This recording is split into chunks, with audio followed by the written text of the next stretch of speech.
ఈ సినిమా నాకు ట్రైలర్ చూడగానే కొన్ని సూపర్ హిట్లు అని చెప్తాం కదా, ఇది ట్రైలర్తోనే సూపర్ హిట్ అని నాకు అనిపించిన సినిమా ఇది.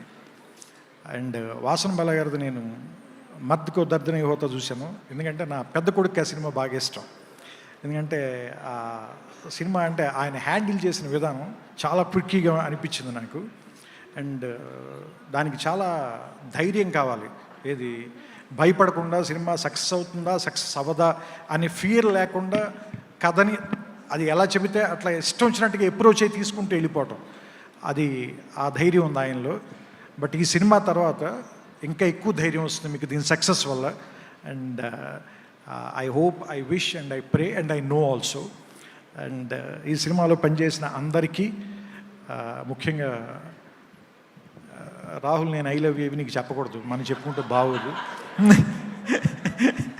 అంటే మేమిద్దరం గుంటూరు కారం సినిమాలో కలిసి పనిచేసాం. అండ్ నేను యాక్చువల్గా ఈవేళ నేనేమైనా సరిగ్గా మాట్లాడలేకపోతే దానికి కారణం రాహులే. మీరు లైవ్లో మాట్లాడితే ఎలా ఉంటుందో చూద్దామని నేను అక్కడ కూర్చొని వెయిట్ చేస్తానని చెప్పాడు ఆయన. సో నేనంత మాట్లాడడానికి నేనేమి ప్రిపేర్ అవ్వను. నాకు ఏమనిపిస్తే అదే మాట్లాడి ప్రయత్నం చేస్తాను వీళ్ళనంతవరకు. ఎందుకంటే నేను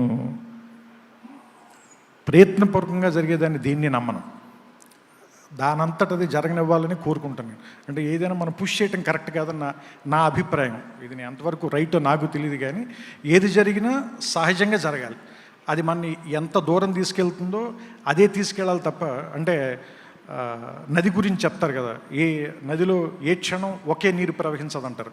అంటే ఇప్పుడున్న నది నెక్స్ట్ సెకండ్లో లేదు, ఆ వాటర్ తోసుకుని ముందుకు వెళ్ళిపోతుంటుంది. అలాగే నేను కూడా ఎట్లా ఉండాలనుకుంటానంటే ఈ క్షణం ఉన్నట్టు నెక్స్ట్ క్షణం ఉండకుండా ఉండే ప్రయత్నమే చేస్తాను. ఒక్కొక్కసారి అందులో గెలుస్తుంటాం, ఒక్కొక్కసారి ఓడిపోతుంటాం.